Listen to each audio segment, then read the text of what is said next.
A finales de la década de 1980, Colombia vivía una grave crisis política, social y económica. La violencia del narcotráfico y los grupos guerrilleros, sumada a la corrupción y la pobreza, ponían en riesgo la estabilidad del país. Durante esta época hubo muchísimos atentados terroristas por parte de todas las organizaciones narcotraficantes, aparte del aumento en violencia política.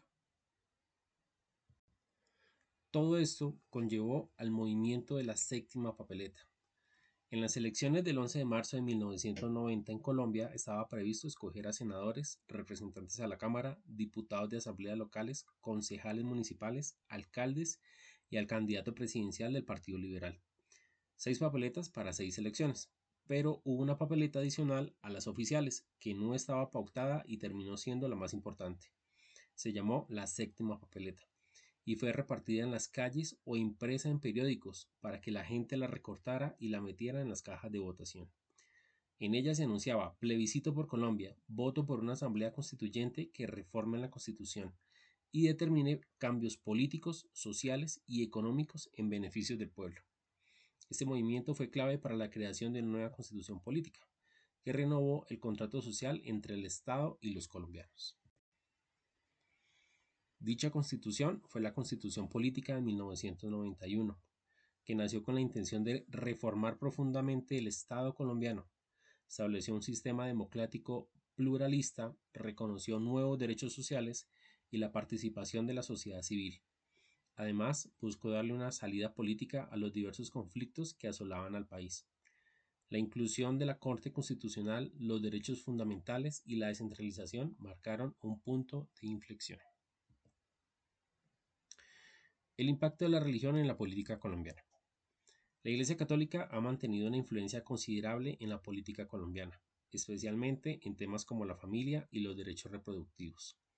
Durante años, la religión jugó un papel importante en la legitimación de ciertos gobiernos y en la construcción de políticas sociales, aunque desde la Constitución del 91, con la secularización de la sociedad, su rol ha ido disminuyendo en algunos aspectos.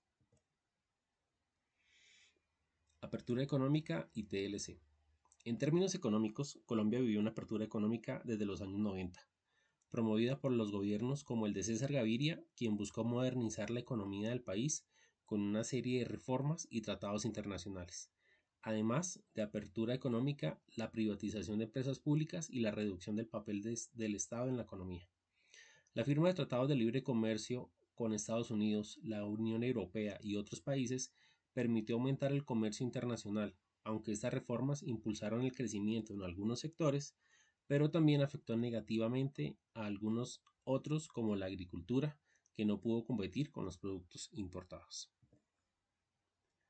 Pobreza y desplazamiento. A pesar del crecimiento económico que tuvo el país, la desigualdad social se profundizó. Millones de colombianos siguieron viviendo en la pobreza, mientras que el desplazamiento forzado aumentó debido al conflicto armado. Comunidades enteras fueron desplazadas de sus tierras por la violencia y la amenaza de los grupos ilegales, un fenómeno que sigue afectando a millones.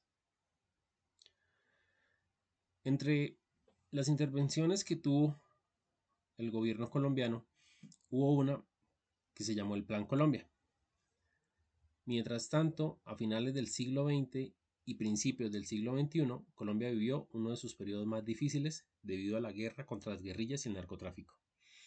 En 1999, el gobierno de Andrés Pastrana lanzó el Plan Colombia, con la colaboración de los Estados Unidos, que buscaba erradicar el narcotráfico, fortalecer el ejército y avanzar hacia la paz. Aunque logró éxitos en la militarización del Estado, debilitamiento de grupos guerrilleros y mejora de indicadores de seguridad como homicidios y secuestros, fracasó en su objetivo principal de erradicar los cultivos de coca.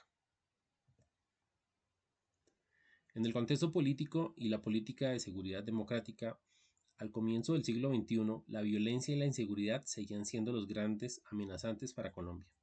En 2002, Álvaro Uribe Vélez asumió la presidencia y con su política de seguridad democrática centró sus esfuerzos en la lucha contra las guerrillas, especialmente las FARC y el ELN.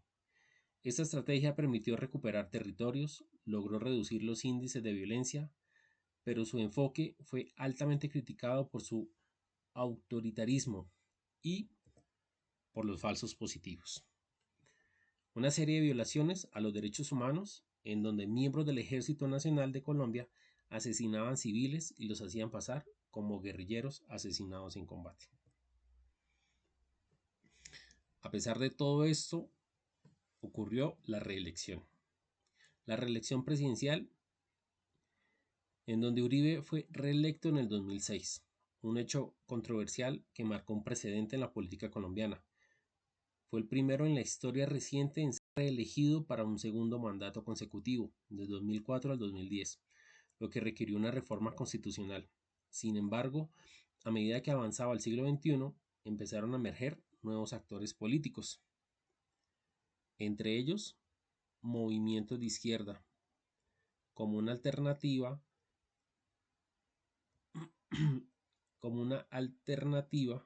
fue el Polo Democrático y el Partido Verde, los cuales eran movimientos de izquierda que se posicionaron como una alternativa a las políticas tradicionales. La polarización política también creció, dando paso a un escenario donde las discusiones entre el uribismo y la oposición se intensificaron. El proceso de paz en el año 2016. En 2016, tras más de 50 años de guerra, el gobierno de Juan Manuel Santos firmó un histórico acuerdo de paz con las FARC, el grupo guerrillero más grande del país. La firma del acuerdo generó esperanza, pero también reacciones mixtas en la sociedad colombiana. El proceso fue tan polarizante que incluso en un plebiscito los colombianos rechazaron inicialmente el acuerdo. Movimientos sociales y cambios sociales. A finales de 2019 hubo una ola de protestas en Colombia por cerca de 3 semanas, que representaron la primera fase del estallido social que causó una ola de cambio en el país. En el ámbito social, Colombia vivió un auge de movimientos sociales. Los pueblos indígenas, afrocolombianos y otros sectores de la sociedad comenzaron a exigir más participación, derechos y justicia social. Además, llegó la pandemia del COVID. Trajo consigo un desafío sin precedentes. Ya había estallido social, ya había problemáticas, había desempleo y con esta enfermedad a nivel mundial, miles de colombianos perdieron sus empleos y las desigualdades sociales se hicieron más evidentes que nunca. En nuestra actualidad, Gustavo Petro es el actual presidente del Estado colombiano.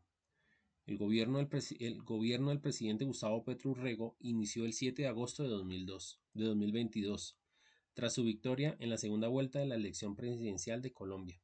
Se convierte en el primer presidente de izquierda electo. Los objetivos de Gustavo Petro como presidente de Colombia incluyen la búsqueda de la paz total a través de la justicia social y la reforma agraria, una profunda transformación económica hacia la sostenibilidad y la inclusión y un cambio en el sistema de salud hacia un modelo público y universal.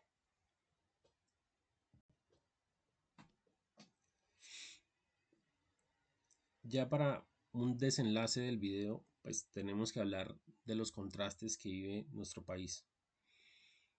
Colombia sigue siendo un país lleno de contrastes, con territorios que viven en paz, pero en otros sectores todavía continúan siendo el epicentro de violencia. Aunque el proceso de paz con las FARC fue un avance, nuevos desafíos como el narcotráfico, las disidencias de la FARC y el ELN siguen presentes. Sin embargo, en las zonas rurales, las comunidades se resisten a la violencia y buscan un futuro de justicia social.